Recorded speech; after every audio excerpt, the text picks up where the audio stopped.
मेरा नाम अनु था। मैं अपने माँ-बाप की इकलौती बेटी थी। हमारा बहुत बड़ा कारोबार था।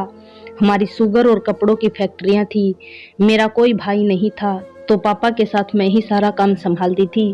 फैक्ट्री में पापा ने मुझे सारा काम सिखा दिया था।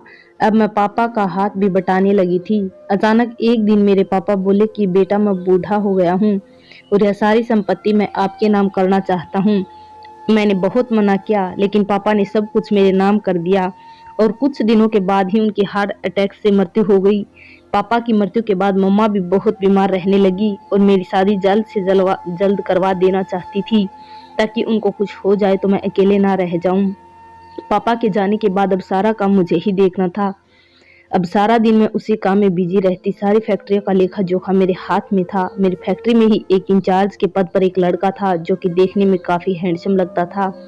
उसका नाम राजेश था और मुझे वह बहुत पसंद था, लेकिन मेरी उससे कहने की हिम्मत नहीं हुई। लेकिन अब अम्मा की ख्वाहिश को भी पूरा करना था, तो मैंने उसे एक बार अपने ऑफिस में बुलाया और उसे अपने दिल की बात कह दी। उसने तुरंत तो हाँ नहीं बोला, लेकिन कुछ दिनों के बाद उसने हाँ बोल दिया।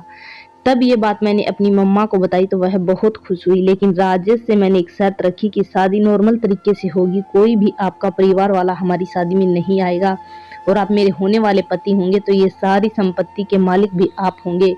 तो आप मेरे साथ घर में ही रहेंगे, क्योंकि मैं नहीं चाहती थी कि कोई मेरी संपत्ति पे नज़र गड़ाए। बहुत ही सिंपल तरीके से शादी के बाद राजेश के घर आ गई। सुहागरात की पहली रात थी। राजेश मुझसे बोला कि मैं आपको एक सच्चाई बताना चाहता हूँ। आप मुझसे गुस्सा मत करना, क्योंकि यह मेरी ज़िंदगी की सबसे बड़ी सच्चाई है। मैं आपसे बहुत प्यार करता हूँ, लेकिन मैं आपको बच्चा नहीं दे सकता। मैं एक नामर्द हूँ। यह बात सुन बहुत दुख हुआ।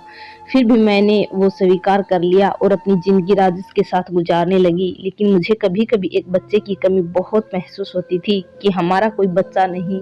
लेकिन राजेश के प्यार के सामने मैं सब कुछ भूल जाती थी। फिर मैंने राजेश से एक बच्चा गोद लेने की बात कही तो राजेश बोला कि अगर आपको बुरा ना लगे तो एक बात कहूँ। मैंने बोला हाँ कहो। तो उसने कहा कि मेरी एक बहन है जिसका पति मर चुका है, उसको कोई पालने वाला नहीं है और वह काफ़ी छोटा है। अगर आप बोलो तो उस बच्चे को गोद ले लेते हैं। यह सुनकर मैं खुश हुई और हाँ बोल दिया। अगले दिन ही राजेश की बहन अपने बच्चे के साथ घर आ गई और बोली कि मैं अकेली हूँ, कुछ दिन बच्चे के साथ मुझे भी यहीं रहने दो, मैं एक आय के तौर पर उसकी देखभाल करूंगी। मैंने बच्चे को जब देखा तो उसे बहुत प्यार किया और अपने पास रखने लगी और अपनी आधी संपत्ति का मालिक भी बना दिया। उसकी जरूरत का सब सामान लेकर आती थी और वह रात भर मेरे पास ही रहता था। एक दिन मैं बच्चे को नहला रही थी। मैंने देखा बच्चे की टांग पर एक काले रंग का निशान देखा। सेम ऐसा ही निशान राजेश की टांग पर भी था। शुरू में मुझे थोड़ा शक हुआ, लेकिन फिर मैंने इग्नोर कर दिया। लेकिन कुछ समय बाद मुझे दाल में कुछ काला लगने लगा, क्योंकि रात में बच्चा जब भी रोता तो राजेश उसे लेकर अपनी बहन के पास चला जाता और वहीं सो जाता था। एक दिन मैं राजेश को ढूंढ रही थी। राजेश कहाँ हो? आवाज आई, मैं बहन के साथ बैठा हूँ, आप कुछ खाना बना लो। मैंने खाना बनाया और अचानक से मेरे दिमाग में आया चलो मैं भी उसके साथ बैठकर खाना खाती हूँ। जैसे ही मैं उसके रूम में पहुंची तभी मेरे कानों में राजेश की बहन की आवाज सुनाई दी कि अब बस भी करो, रात से तीसरी बार कर रहे हो, कहीं तुम्हारी दूसरी वाली पत्नी आ गई तो क्या करोगे?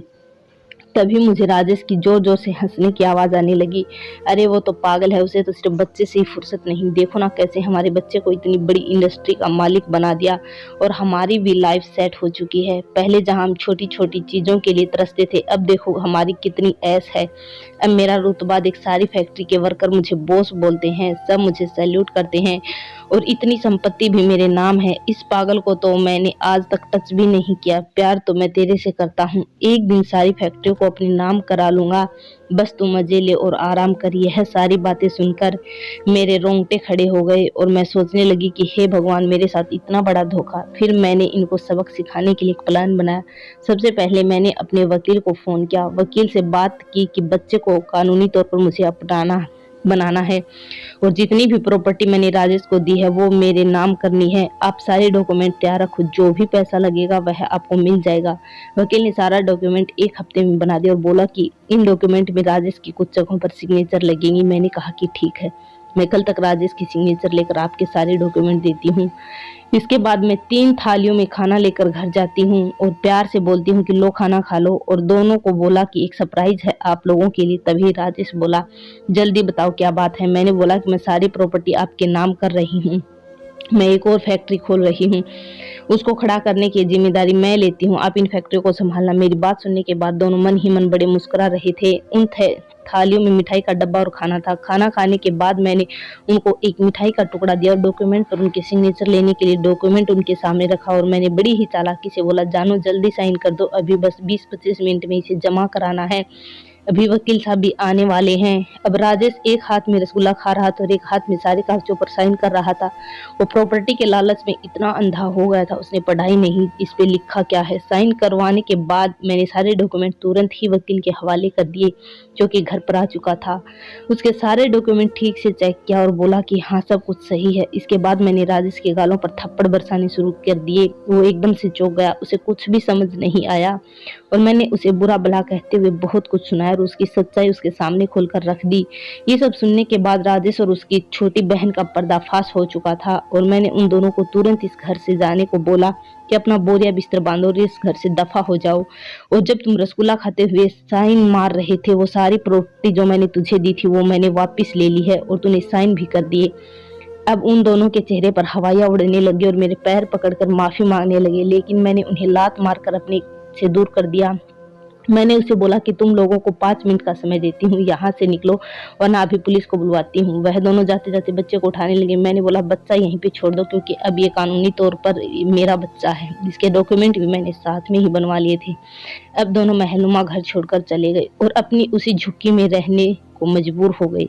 अगले दिन मैंने उसे काम से भी निकाल दिया। इसलिए दोस्तों कहते हैं कि बुरे का बुरा नतीजा होता है, झूठ बोलकर अपना लंबे समय तक नहीं रह सकते।